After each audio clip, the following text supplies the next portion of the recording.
오늘 사랑하시는 아버지의 자녀들이 또 한 가정에 이렇게 또 모이게 하셔서 아버지 앞에 예배 드리고 말씀 나누고 또 서로 그 말씀을 상고하고 또 자기의 삶을 돌아볼 수 있는 참 귀한 시간 되게 해주셔서 감사드립니다.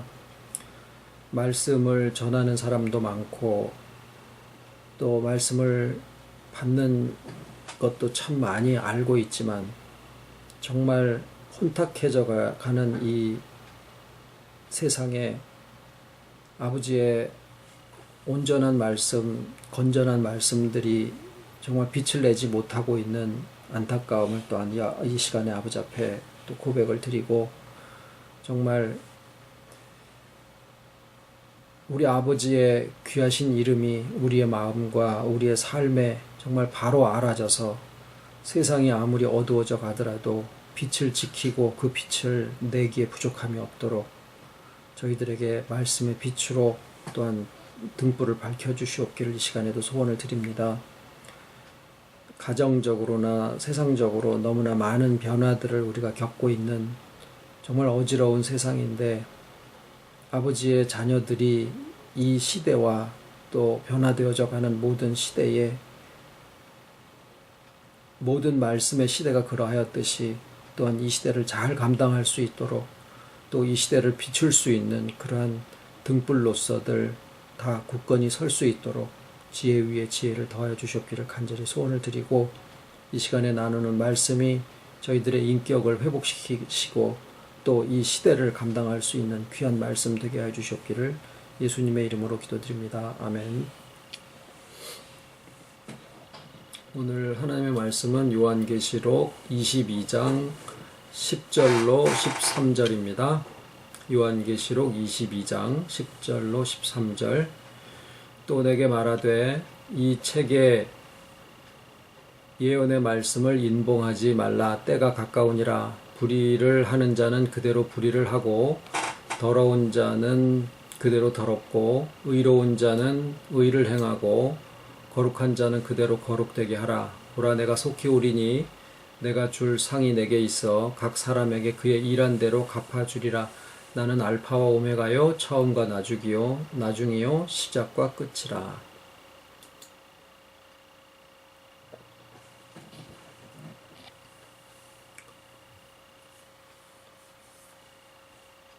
효주 집사님은 광주에 못 가셨구만요. 네.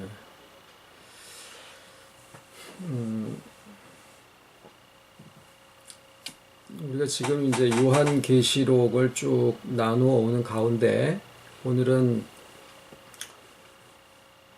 7 인과 7 나팔 그리고 7 대접 재앙에 대한 말씀을 좀 생각을 해보려고 합니다. 요한계시록을 푼다, 요한계시록을 푼다, 이런 표현들을 쓰면서 요한계시록은 쉽게 다루어서는 안 되는 어떤 신비로운 그러한 책이다라는 생각을 가지고 소위 그냥 건전하고 평범하게 신앙생활을 하는 교회에서는 요한계시록에 대한 것을 그렇게 강조를 하지 않고 그렇게 많이 가르치지 않다가 보니까 시끄러운 교회들일수록 요한계시록을 자기네들의 단체에 적용시키고 요한계시록에 나오는 그러한 내용을 자기네 단체에서 일어나고 있는 여러 가지 현상에다가 이게 대입을 해가지고 적용을 시키는 그러한 식으로 요한계시록을 풀다가 보니까, 아이고, 요한계시록이 이 교회에 맞는구나, 저 단체에 맞는구나, 이렇게 하면서 사람들을 이제 현혹하는, 그래서 시끄러운 교회들일수록 요한계시록을 근거로 해서 말씀을 전개해 나가는 경우들이 많습니다. 그래서 14만 4천이라는 수를 실제로 자기 등록 교인의 숫자에다가 대놓고 전도를 하는 그런 단체들도 있고, 또 예수님의 재림이 임박했다라고 하는 완전히 시한부 종말론이라고 하는 것도 지나간 적이 있었고, 또 시한부로 날짜를 때리지는 않더라도 예수님이 오실 때가 가까웠으니까 깨어라라고 하는 그것이 사람의 마음을 막 이렇게 동요하게 만들어서 이 요한계시록을 앞으로 장래에 오는 어떤 시간적인 미래에 대한 예언이다. 그래서 마치 시중에 돌아다니고 있는 노스트라다무스의 예언과 유사한, 또는 뭐 잉카의 예언이라든가 뭐 이런 비슷한 류의 종말론으로 가르치는 그런 교회들도 많이 있습니다. 그래서 정작 말씀드린 대로 건전하게 신앙생활을 하고자 하는 교회에서는 요한계시록에 대한 어떤 입장이나 그 정당한 해석에 대해서 굉장히 꺼려하고 있는데, 그것이 처음에는 요한계시록은 쉽게 접근하면 안 돼, 쉽게 막 함부로 풀면 안 돼, 맞습니다, 좋아요. 그런데 그렇게 하다가 보니까 요한계시록은 마치 시끄러운 교회에서나 다루는 그러한 책인 것처럼 치부되어지는 현실이 되다 보니까 이건 겸손이 아니라 직무유기다라고 하는 그러한 생각들을 하게 됩니다. 그래서 시한부 종말이라든가 날짜를 때린다든가 어떤 숫자를 때린다라고 하는 이런 것이 나타내게 되는 어떤 오류가 무엇이 있느냐라고 하는 요한계시록에 대한 해석이 성경 다른 부분을 해석하는 것과 조금 차이는 있는데, 그래도 요한계시록을 기록하게 하실 때 성경 전체를 통해서 해석하는 방식을 벗어나지 않는 범위 내에서 이게 기본적인 이성과 논리를 분별할 수 있는 분별력만 가지면 얼마든지 요한계시록에 대한 그 계시의 내용과 그 다음에 그 안에 담겨져 있는 하나님의 복음의 의미를 평범한 우리들이 다 알고 갈 수 있도록 하신 말씀이다라고 하는 점을 먼저 좀 짚고 넘어가야 됩니다.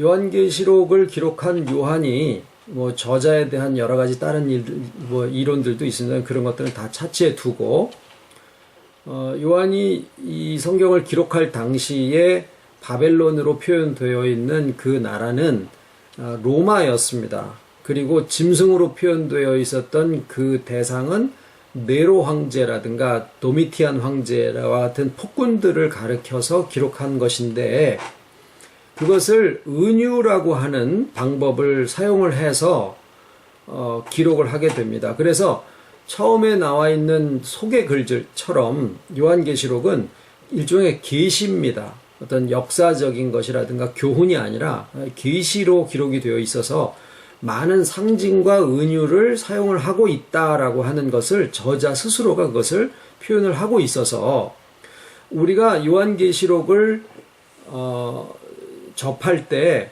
여기에는 많은 숫자와 은유와 상징들이 사용되고 있구나 라고 하는 것을 먼저 알고 들어가야 된다라는 겁니다.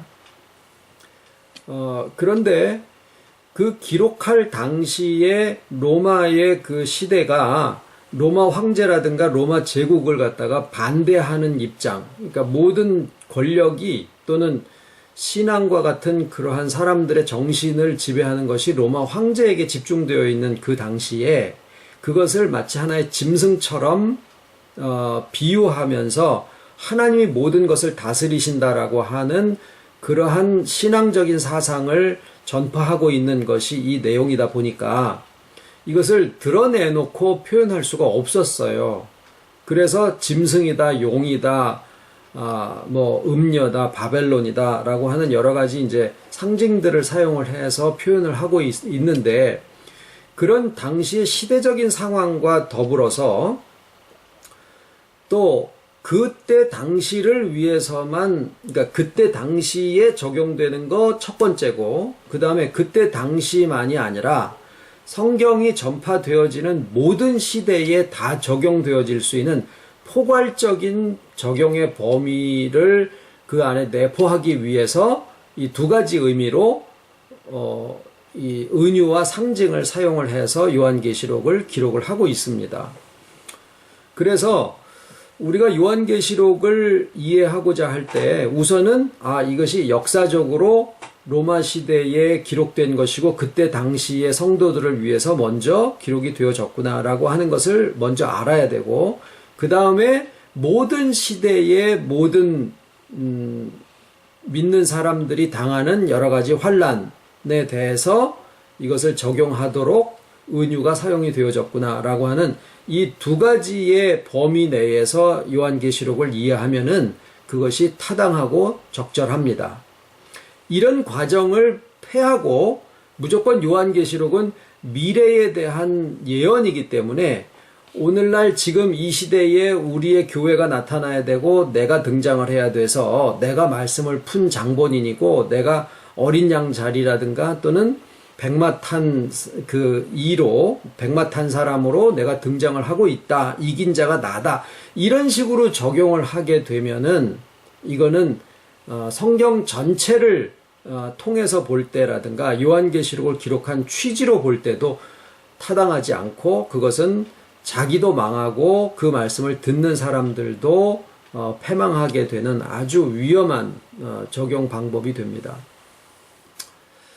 그래서 우선은 오늘 지금 말씀드린 대로 오늘 이제 그동안의 새하늘과 새 땅에 대한 말씀을 쭉 7차례에 걸쳐서 말씀을 나누어 왔습니다. 그래서 이제 그것은 홈페이지를 참조를 하시면 좋겠고, 새하늘과 새 땅에 대한 말씀을 나눌라 치면은 만약에 그걸 시간적인 미래에 대한 예언이다라고 간주를 한다면 그 이전에 천년왕국이 있어야 되고 그 천년왕국이 끝난 다음에 새하늘과 새 땅이 있게 되니까 역사적인 것으로 본다라고 하면은 새하늘과 새 땅은 아무리 빨리 와도 3017년에 가서나 새하늘과 새 땅이 이루어지게 된다라는 식으로 해석을 할 수밖에 없거든요.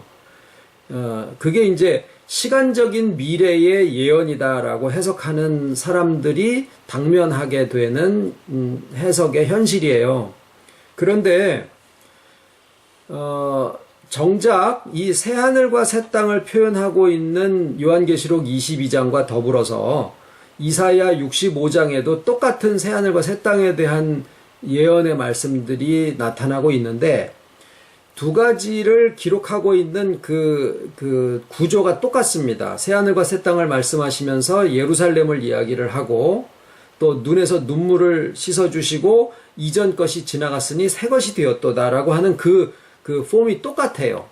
그런데 이 요한계시록에서는 그것을 새 예루살렘으로 무슨 1260 스타디온이다 이렇게 기록을 하고 있지만 이쪽에 이제 이사야 65장에 나와 있는 새하늘과 새 땅에 대한 묘사는 우리가 살아가고 있는 현실의 삶에 대한 표현을 하고 있다라는 거예요.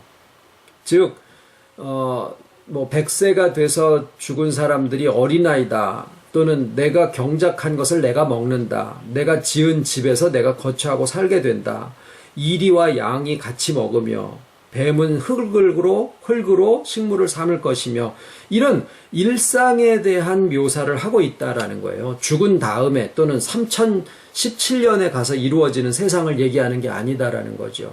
즉 이사야 65장에 나와 있는 새하늘과 새 땅은 우리가 지금 여기를 살아가고 있는 현실에서의 이루어지는 모습을 예언적으로 표현을 하고 있다라고 하는 거죠. 그래서 이것을 시간적인 미래에 대한 예언으로 볼 것이 아니다라고 하는 증거들이 여러 군데에서 나타나게 됩니다. 이제 그것은 이제 지난 7시간에 걸쳐서 이제 우리가 말씀을 나눈 바이고 오늘은 그 새하늘과 새 땅에 대한 말씀을 토대로 해서 그 이전에 7 인을 떼시는 것과 그 다음에 7 나팔이 있고 이걸 나팔을 불고 그 다음에 7 대접 재앙을 끝으로 그 다음에 천년왕국과 그 다음 새하늘과 새 땅이 이루어지게 되는 그런 구조로 요한계시록이 되어 있거든요. 그래서 이 시끄러운 교회들마다 어린 양이 첫째 인을 떼실 때에, 둘째 인을 떼실 때에, 셋째 인, 넷째 인, 다섯째 인을 떼실 때에 어떤 일들이 벌어진다라고 하는 뭐 검은 말이 나오고 청황색 말이 나오고 붉은 말이 나오고 흰 말이 나오고 이런 것들을 자기네의 단체에다가 적용을 시키느라고 정신이 없어요. 그것은 정말로 전체를 보지 않고 지역적인 면을 부각시켜서 그것을 전체로 대체해버리는, 그러니까 부분을 전체로 대체해버리는 그러한 해석상의 오류를 범하고 있는 거거든요. 그래서 이런 해석들이 난무하고 있는데 우리는 일단은 요한계시록을 볼 때 요한이 그것을 기록하면서 해석의 실마리를 놔두신 것을 따라서 그 하나하나를 풀어가는데 전체를 먼저 보고서 그 전체의 구조 속에서 부분을 찾아가는 그러한 형태로 기록이 되어 있다라고 하는 것을 먼저 말씀을 드리고자 합니다. 그 해석의 단초는 어디에서 찾게 되느냐 하면 오늘 같이 읽으신 본문 말씀에 마치 요한계시록을 푸는 열쇠가 거기에 담겨져 있어요. 그게 뭐냐면 하나님을 표현하는 방식이에요. 하나님에 대한 이름이 성경에 많이 나옵니다. 여호와라고 되어 있기도 하고 만왕의 왕 또는 만주의 주, 또 전능하신 분, 창조주, 많은 이름들이 이제 성경에 하나님의 이름으로 등장을 하게 되는데, 묘사되고 있는데, 요한계시록에 나오는 하나님의, 그 이름에 대한 표현은 일관되게 알파와 오메가, 처음과 나중이라고 하는 그 내용으로만 표현을 하고 있습니다. 의도적이라는 거죠. 알파와 오메가, 처음과 나중은 같은 뜻인데, 예를 들어서 여호와 이레라고 하면은 여호와께서 하나님이 준비하신다, 뭐 이런 뜻이 있지 않습니까? 여호와 삼마, 승리, 이런 뜻들을 다, 거기서는 뭐냐면 전쟁에 능하신 분, 하나님이 모든 것을 준비하신다, 이런 내용은 우리의 살아가는 현실이나 역사 속에 아주 깊숙이 개입하셔가지고 그것을 주관하신다라고 하는 그런 내용이 거기 포함이 되어 있어요. 그런데 알파와 오메가라고 하실 때는 역사를 개입하시는 하나님에 대한 면을 말씀하시는 게 아니라 역사에 초월하셔서 모든 것의 처음과 나중을 주관하신다라고 하는, 물론 이제 그 안에 있는 내용도 그 안에 다 포함이 됩니다만은 처음과 나중만이 아니라 처음에서부터 그 모든 과정과 마지막까지를 다 주관하신다라는 그런 면인데, 특히나 이렇게 하실 때는 초월적인 면을 나타내는 경우가 이런 이름으로 사용이 되고 있습니다. 그래서 이전에도 그분이시고 지금도 그분이시고 장차 오실리오라고 예수님에 대해서 묘사하는 부분도 내나 똑같은 의미예요. 하나님과 예수님을 같은 동격으로 묘사하고 있는 책이 바로 요한계시록입니다. 그러면 이것이 어떻게 요한계시록의 7인에 대한 그 해석의 실마리가 되느냐 하면, 성경 전체를 놓고 볼 때, 그러니까 요한계시록을 해석을 할 때 요한계시록에 나와 있는 검은 말이 뭐냐, 이것만 딜이 파서 들어가서는 안 된다라는 거예요. 요한계시록을 보는 데 있어서 알파와 오메가이신 하나님이시다라고 하면은 성경 전체를 총괄적으로 보면서 이 요한계시록의 7인과 나팔과 7 대접 재앙을 생각을 해야 된다라는 뜻인데, 성경 전체를 볼 때 알파에 해당하는 것과 오메가에 해당하는 것이 뭐냐? 알파는 어디에 있어요? 창세기예요. 이 요한계시록이 오메가라고 하면은 알파적인 역사는 창세기의 에덴 동산과 창조의 역사를 우리가 당연히 연상하는 것이 당연하죠. 그러면 그러니까 봉인이죠. 그러니까 편지를 보내는데 옛날에 촛농을 떨어뜨려 가지고 거기다 이렇게 딱 해놓으면 이게 전달을 받는 사람한테 직접 가가지고 그 사람이 이렇게 열기 전에는 누가 그것을 열어보면 안 되는 거죠. 이제 그것을 이제 임봉을 했다라고 이야기를 하는데, 그러면은 성경을 전체적으로 볼 때 어떤 메시지를 임봉했다, 이것은 접근하지 마라. 다른 사람들은 보지 말고 딱 봐야 될 사람, 풀어야 될 사람이 이것을 풀 때까지는 절대로 열어보지 마라, 이런 뜻이잖아요. 성경 전체를 볼 때 어떤 하나님의 섭리, 그게 이제 말씀으로 표현이 되어 있는데, 그것을 열어보지 못하게 하신 또 하나의 내용이 어디에 나오느냐 하면 창세기의 에덴 동산에 나옵니다. 자연스럽게 우리의 기억이 어디로 가는 게 맞아요?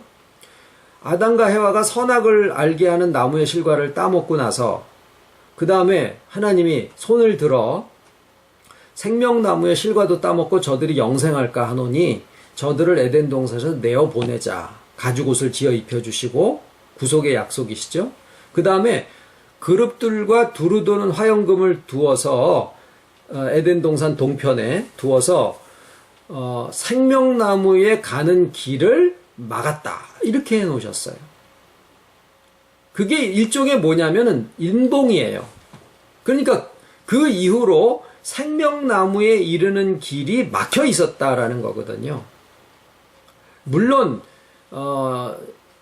시편이나 잠언 같은 데 보면은 이 생명나무에 대한 언급들이 몇 번씩 나옵니다만, 창세기에 나와 있는 이 생명나무에 대한 길이 완전히 다 열려서 누구에게나 그것들이 이렇게 허락이 되어지는 것에 대한 표현은 요한계시록 22장에 나옵니다. 생명나무가 생명수의 강물이 흐르는데 그 좌우에 생명나무들이 있어서 12과실을 달마다 맺히고 그 다음에 그 잎사귀는 만국을 소성하기 위하여 준비한 바 되었더라 하면서 그것이 일반에게 다 공개되어지는 것으로 표현을 하고 있어요. 그런데 그러한 모든 새하늘과 새 땅과 생명나무와 생명수의 강물에 대한 역사가 완전히 다 모든 사람에게 오픈이 돼가지고 알게 해주시는 역사가 이루어지는 과정에 뭐가 있어요? 어린 양이 임봉을 떼시는 역사가 거기에 기록이 처음 되어 있는 것이 요한계시록이다라는 거예요. 그래서 어린 양이 임봉을 떼신다라고 하는 것을 어떤 신비스러운 것으로만 치부해서 이것은 우리가 열면 안 돼라고 얘기할 게 아니다라는 거예요. 뭐냐면 이것은 우리가 말씀을 찾아서 주의 인도하심을 따라 성령의 가르치심을 쫓아서 가는 과정에서 자연스럽게 요한계시록에 나와 있는 말씀도 그렇고 임봉의 말씀도 그렇고 창세기에 나와 있는 생명나무에 가는 길도 하나님의 택하신 자녀들에게 자연스럽게 그것이 열어지게 되어 있는 것이지, 어떤 특수한 사람이 와서, 왜? 어린 양이시기 때문에 그래요. 어린 양이 누굽니까? 예수님이에요. 어린 양을 어떤 다른 존재로 푸는 그 어떤 단체도 다 잘못된 겁니다. 그래서 예수님이 어디에 계시느냐? 어린 양이신 예수님이 계신 곳이 어디냐면 어린 양의 보좌예요. 그런데 그 어린 양의 보좌로부터 생명수의 강물이 흘러나오게 돼 있거든요. 요한계시록 22장에. 그런데 그 생명수의 강이 요한복음 7장에 예수님이 말씀하시기를 생명수의 강이 흘러나오는 그 근원이 어디라고 하셨냐면 우리들의 뱃속이라 그러셨어요. 이건 이제 한국적인 표현이죠. 이 뱃속이라고 하는 것은 우리의 인격의 가장 깊은 내면이라고 영어와 원어에는 그렇게 되어 있습니다. 영어로 하면 innermost being이라고 말씀드렸죠. 그러니까 우리의 인격의 가장 깊은 내면에 주께서 오셔서 연합하셔서 그 자리가 곧 어린 양의 보좌이시고, 거기에서부터 나를 믿는 자는 그 배에서 생수의 강물이 흘러나리라 라고 하는 것이 바로 거기가 어린 양의 보좌로부터 내려오는 생명수의 강물이고 거기에 좌우에 생명나무가 자라게 되어 있다라는 거예요. 그래서 이것은 우리가 주와 연합하는 그 복음을 따라서 가다가 보면은 당연하고 자연스럽게 창세기에 있는 그룹들과 두루 도는 화영검으로 막아 놓으셨던 생명나무의 길이 자연스럽게 열리면서 우리의 인격의 내면에서부터 어린 양의 보좌가 노인바되고 거기에서부터 생수의 강물이 흘러나와서 만국을 소성하게 하는 그러한 삶을 우리들이 살게 되어 있다라는 거예요.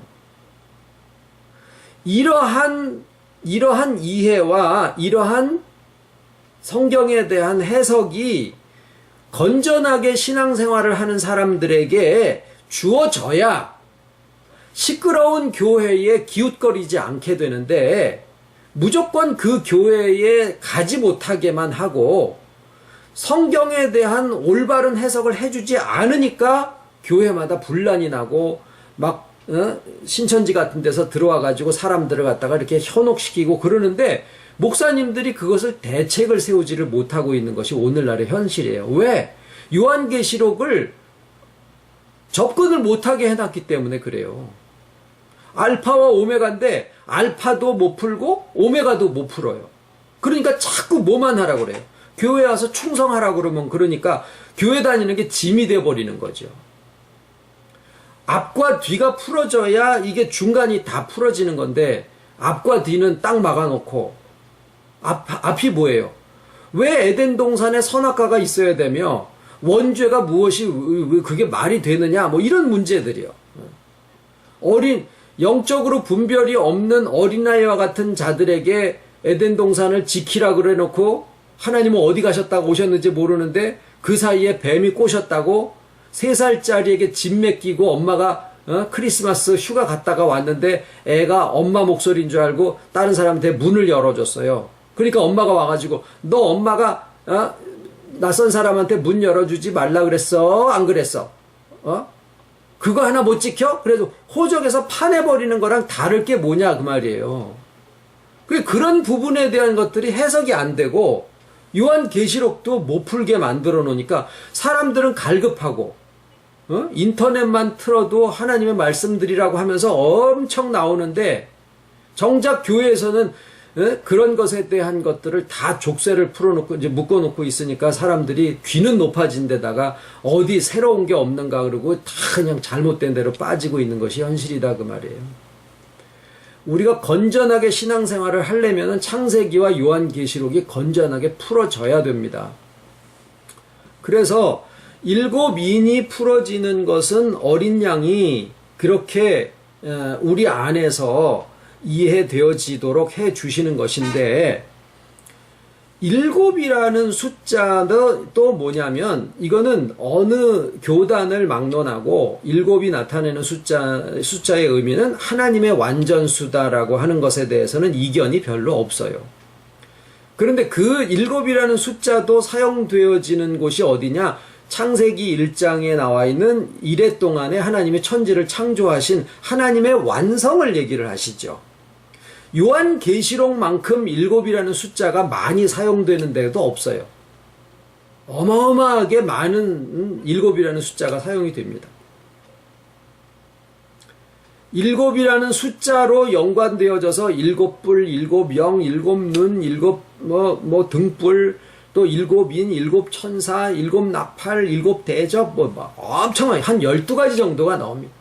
전부 다 무엇을 나타내느냐 하면 하나님의 섭리의 완성을 나타내는 거예요.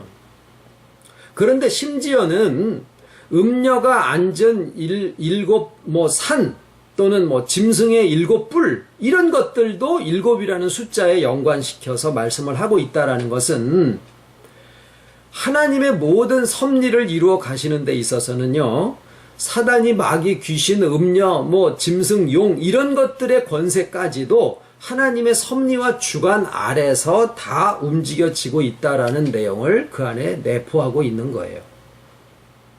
그것은 창세기 1장에 하나님이 천지를 창조하시는 이래 동안도 보면 저녁이 되며 아침이 되니 이는 첫째 날이니라. 그러면서 밤이 오는 것을 하나님의 창조 안에 포함시키고 있다라고 하는 사실에서도 볼 수가 있는 거예요. 아우, 빛만 하나님의 섭리에 들어가 아니다라는 거예요. 아우, 우리가 축복만 받아야지 그게 하나님이 기뻐하시는 일이 아니다라는 거예요. 축복만 강조하고 교회 나오면 축복받아. 하나님 잘 믿으면 돈도 잘 벌고 직장도 잘 되고 아니라는 거예요. 밤이 오는 때가 있다라는 거예요. 축복만 강조하다 보면은 실제 생활에서 환란이 오잖아요. 판판이 다 나가 떨어져요. 시험 들고 하나님이 나를 미워하시나 뭐 이렇게 돼요. 성경을 잘못 가르치는 거죠. 하나님 잘 믿어도 환란 옵니다. 저녁이 오고 아침이 옵니다. 그런데 그것이 하나님이 첫째 날을 창조하시고 그 다음에 빛이 둘째 날 가서 없어졌습니까? 없어진 게 아니에요. 밤이 오더라도 빛은 그 안에 있습니다. 둘째 날 하나님이 빛을 다시 창조하신 게 아니라는 거예요.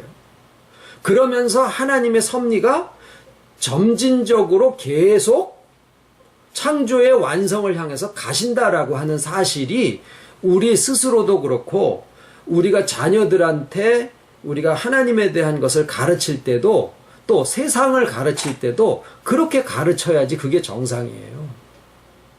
너가 하나님 믿고 하나님의 자녀야? 그러면 무조건 잘 돼야 돼. 그렇게 가르치면 안 된다라는 거예요. 우리에게 환난도 오고 또 평안한 때도 오는데 그러면서 우리가 하나님 안에서 점점 성숙해 가게 되어 있다라고 가르치는 게 그게 복음적이다라는 거예요. 요한계시록도 그렇게 기록되어 있고 성경이 다 그렇습니다. 이러한 관점을 갖지 않으면 어떤 단체에서들 얘기하는 것처럼 하나님이 아담을 택해놨는데 실패하고 또 노아를 택해놨더니 또 실패하고 아브라함을 택해놨더니 또 실패하고 다윗을 세워놨더니 또 실패하고 이게 전부 그러니까 이 시대 마지막에 내가 등장을 해야 된다. 이딴 식으로 성경을 보게 되는 거예요. 하나님은 실패의 연속이다라는 것으로 아니다라는 얘기입니다. 어둠이 오고 아침이 오는데 그 첫째 날의 역사가 가고 첫째 날 역사가 망가졌기 때문에 둘째 날 역사를 하신 게 아니다라는 거죠. 첫째 날 역사 위에 둘째 날 역사 위에 셋째 날, 각 첫째 날, 둘째 날 창조하신 모든 내용이 점진적으로 쌓여서 마지막 날 에덴 동산의 모든 풍요로움과 완성된 모습으로 되어 있듯이 성경을 전체적으로 보는 모든 시각이 실패와 다시 선택하는 이런 과정의 연속이 아니라 하나님의 섭리가 다 필요하셔서 점진적으로 모든 역사의 마지막이 어디로 가요? 예수님의 오심으로써 완성이 되어지는 것이고 그 예수님으로 인해서 신약의 교회가 예수님의 신부로 서게 되는 거예요. 2000년 전에 초대교회만이 아니라 예수님의 복음으로 인해서 세워지는 모든 건전한 교회들이 거기에 다 포함이 된다라는 거예요. 오늘 우리들이 나누고 있는 이 시대도 마찬가지고. 자, 그러면 이제 두 번째는요. 지금은 오늘은 전반적인 말씀을 드린다라고 그랬죠. 두 번째는 일곱 나팔입니다. 그러니까 일곱 인, 일곱 나팔, 일곱 대접 재앙 이것을 보는 시각은 첫 번째로는 일곱이 가르치는 그 숫자의 의미와 그 다음에 인, 나팔, 대접 재앙이라고 하는 이 사물이 가지고 있는 뜻 그리고 성경 전체에서 그러니까 뭐죠? 요한계시록 22장에서 일곱 인을 떼시는 것 다음에 일곱 나팔이 있고 그 다음에 일곱 대접 재앙이 있는데 그 사이에 또 여러 가지 사건들이 있습니다. 이제 홈페이지에 1장에서부터 22장까지의 그 각 주요한 사건들의 내용들을 쭉 이렇게 제목별로 놔뒀으니까 혹시 이제 조금 더 알기를 원하시는 분들은 그것을 이렇게 한번 같이 이렇게 연관시켜서 보시면 좀 도움이 되시리라고 생각을 합니다. 그래서 나팔은 뭐냐 하면은요, 성경 전체적으로 나팔이 어느 곳에 사용되느냐라는 것을 봐야 돼요. 그러니까 사도 요한이 성경 전체를 통달하고 계시는 분이셨기 때문에 특히나 선지서의 예언 같은 부분에 대해서 아주 자유자재로 그것을 인용을 하고 창세기와 출애굽기 이런 것들을 얼마나 많이, 한 168군데 정도 구약을 인용을 해서 구약을 사용해서 요한계시록을 기록을 했다라고 해도 과언이 아닐 정도로 구약을 많이 인용을 하게 됩니다. 그러니까 나팔이라고 하는 의미는 구약 성경에 나와 있는 나팔의 용도를 그대로 가지고서 사용을 했다라고 봐야지 된다라는 거예요. 구약의 나팔은 뭘 하는 용도냐면 무언가를 알리는 용도로 썼어요. 그러니까 성전에서 제사를 지낼 때도 나팔을 불었습니다마는 악기의 용도가 아니라 제사를 드립니다라고 사람들에게 알리고 하나님에게 알리는, 또 하나님의 뜻을 이 백성들에게 알릴 때 나팔을 불고 그것을 선포를 하고 이런 용도로 했어요. 그리고 전쟁에 나갈 때 지금은 전쟁에 나가야 될 때입니다, 이걸 알리는 것도 마찬가지입니다. 예수님이 오실 때도 나팔 소리와 함께 오신다라고 그렇게 얘기를 합니다. 그러니까 7인이 떼어진 다음에 7 나팔을 불었을 때 여러 가지 현상들이 나타나게 되는데, 그 나팔이 부러진다라는 것은 뭐예요? 복음이, 인봉이 떼어져서 이게 풀어졌으니까 그 다음에는 어떻게 돼요? 알린다라는 거죠. 그런데 그것을 알릴 때 여러 가지 일들, 현상이 나타나는데 그 한 가지 한 가지의 현상들은 여러 가지 자연 현상들과 연관되어지는 것인데, 그것들 하나하나를 아까 이제 7인을 뗄 때 첫 번째 무슨 검은 말이 나오고 청황색 말이 나오고 붉은색 말이 나오고 흰 말이 나오고, 이것을 각각 어디에다 갖다 붙이려고 하다 보면은 너무 나무만 보려고 하는 거지 숲을 못 보는 오류가 생겨요. 그래서 오늘 숲을 보는 말씀을 드린다라고 얘기를 드렸고, 나팔도 그 안에 한 가지 한 가지 나팔이 부러질 때마다 어떤 일이 나고 이런 것보다도 인봉이 떼어졌으니까 나팔을 불어서 그것을 알리시는 역사다, 이렇게 보면은 되는 거예요. 이게 요한계시록을 흐름 속에서 파악을 하는 방법입니다.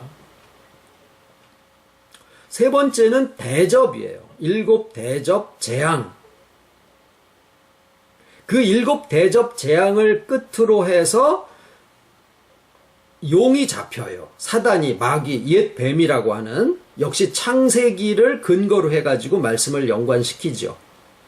근데 이 7 대접 재앙을 첫 번째를 어디다가 붙고, 두 번째 재앙을 어디다가 붙고, 세 번째, 네 번째 이렇게 쭉 가는데, 그것을 하나하나 부을 때마다 막 그냥 뭐가 불에 타서 어떻게 되고 막 이제 이런 현상들이 나오는데, 그때 우리가 무엇을 연상하게 되냐면은 출애굽기에 나와 있는 10가지 재앙으로 이스라엘 백성들이 애굽에서 나오게 되잖아요.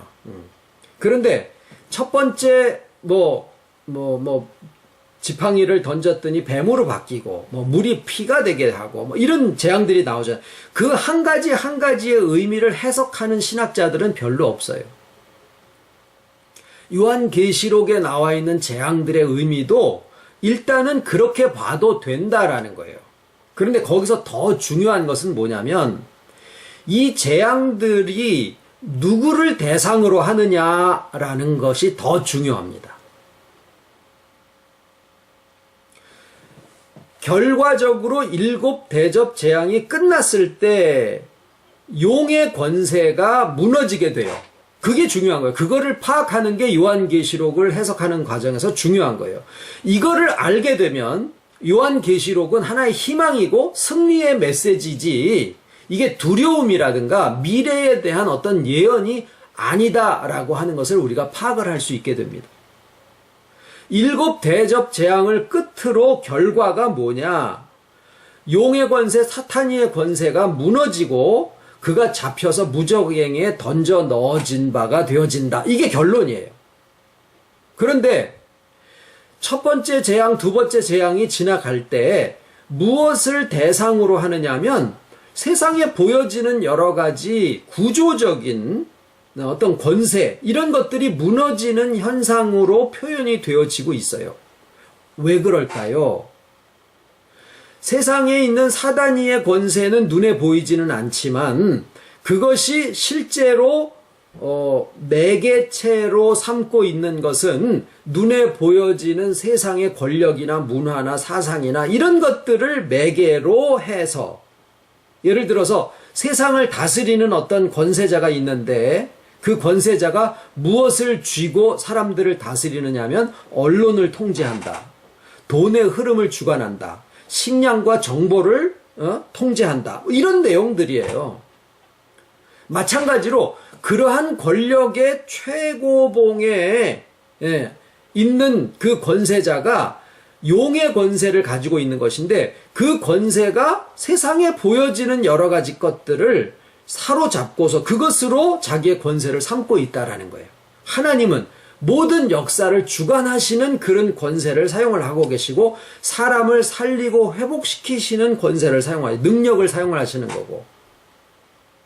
그런데 일곱 대접 재앙이 있을 때 용의 권세가 그 힘을 삼고 있는 세상의 모든 권력 구조들이 무너지는 현상들이 벌어진다라는 것이 요한계시록이 말씀하고 있는 바예요. 그런데 중요한 것은 뭐냐면, 용이 권세를 삼고 있는 그것을 나도 똑같이 내 우상으로 삼거나 하나님과 재물을 똑같이 겸하여 섬길 수 없느니라라고 했을 때 그 돈이라고 재물이 뭐냐면은 내가 재산이 얼만큼 있어서 그게 나의 우상이다, 이게 아니에요. 거기서 얘기하신 그 우상이라고 하는 것은 내가 가진 소유를 얘기하는 게 아니라, 소유가 나의 하나님으로 되어 있는 그 재물의 신, 맘몬이라고 하는 그 재물의 신을 예수님이 언급하신 거예요. 원어에는 그렇게 되어 있습니다. 재물이라고 되어 있는 게 아니라 맴몬이라는 신을 언급하고 있어요. 그러니까 하나님과 재물의 신을 겸하여 섬길 수 없느니라라고 얘기를 하신 거예요. 그게 이제 한국어 번역에는 하나님과 재물을 겸하여 섬길 수 없느니라라고 표현을 하고 있다라는 거죠. 신을 얘기하는 거예요, 신을. 그러니까 내가 빈털털이라고 하더라도 재물의 신인 맴몬을 하나님 대신해서 섬기는 사람이 될 수도 있다라는 거예요. 내가 수백억을 가지고 있어도 하나님을 섬기는 사람일 수도 있는 거예요. 나의 소유에 달려 있는 게 아니다라는 거죠. 그래서 내가 만약에 재산의 유무를 떠나서, 학식의 유무를 떠나서, 권력의 유무를 떠나서 하나님 대신에 세상을 주관하는 그러한 맴몬이라든가 권력을 주장하는 그러한 우상들을 내 마음속에 하나님으로 대체하고 있는 그런 자리에 있다라고 하면, 하나님의 섭리 속에 일곱 대접 재앙이 내릴 때 그 대상은 사단이요, 용이요, 옛 뱀이지만, 그 선지자요, 짐승이지만, 음녀지만은, 내가 만약에 거기에 같이 속해 있다라 그러면 일곱 대접 재앙이 내릴 때 나도 그 재앙을 같이 겪게 된다라는 사실이에요. 왜? 내가 거기에 속해 있는 것만큼.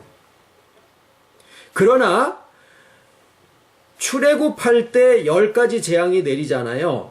그때 처음에 몇 가지는 이스라엘 백성과 애굽 사람들이 똑같이 다 고초를 당하다가 나중에 가서는 이스라엘 백성들이 있는 곳에는 광명이 있는데 애굽 백성에게는 칠흑 같은 어둠이 와요. 그런 식으로 나중에 가서 분별이 되어집니다.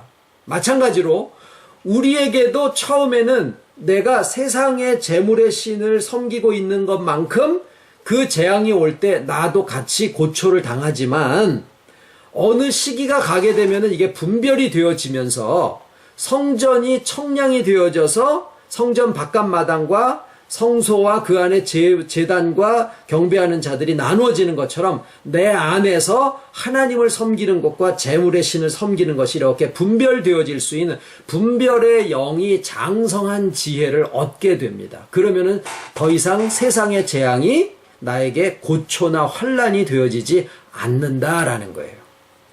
그때 내 안에 뭐가 임재하게 될까요?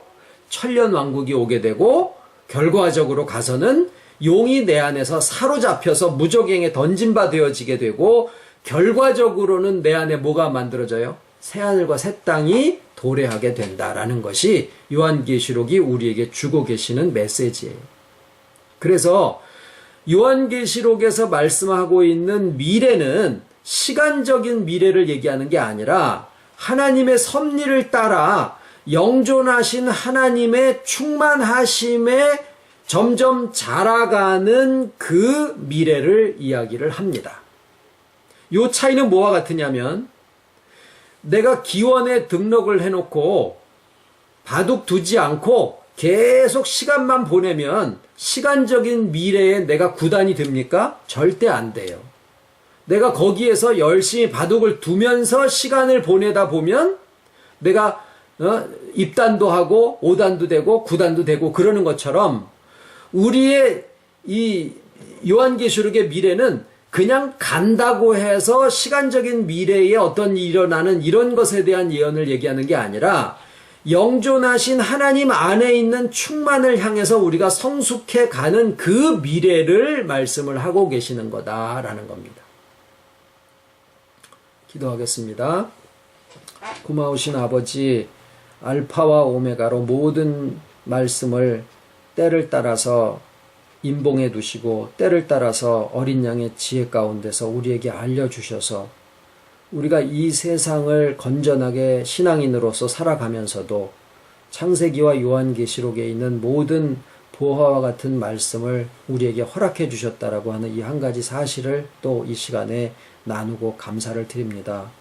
요한계시록이 더 이상 우리에게 무서운 말씀이나 또는 잘못되는 또는 미래에 다가올 어떤 것에 대한 세상 세속적인 그런 예언으로만이 아니라 정말 주님과 살아 동행하는 연합한 하나님의 택하신 자녀들이 오늘이라고 일컫는 날 동안에 살아가는 동안에 얼마든지 우리의 양식이 되고 뼈가 되고 살이 되는 그러한 귀한 말씀으로 우리에게 주셨다라고 하는 사실을 우리가 이 시간에 알고 정말 우리 안에서 재물의 신도 또 용의 권세도 사단의 권세도 분별이 되어져서 더 이상 고난이 고난으로만이 아니라 성전을 청량하는 하나님의 지혜로서 우리에게 주어진 바 되고 또 그 가운데 정말 감히 정말 하나님의 에덴 동산에서만 있을 줄 알았던 생명나무의 과실을 우리가 먹고 또한 만국을 소성하기 위하여 준비한 바 되는 그 잎사귀들이 우리의 삶을 통해서 얼마든지 또 드리워져서 저희들의 삶이 나 혼자 잘 살아가는 것이 아니라 이 세상을 회복하게 하시고 또 물이 바다를 덮음과 같이 여호와를 아는 지식이 온 땅에 충만하도록 하시게 하는 그러한 저희들의 삶이 되게 하여 주시는 것을 이 말씀 가운데서 얼마라도 우리가 깨닫고 정말 이 말씀이 두려움의 말씀이 아닌 승리와 희망의 말씀이 되게 하여 주신 것을 또한 감사를 드리와 사랑하시는 가족들 또 귀한 얼굴들 서로 뵙고 나누는 가운데 영육 간에 정말 풍성한 이 명절이 다 되게 하여 주셨기를 바라와 모든 말씀을 예수님의 이름으로 기도드립니다. 아멘.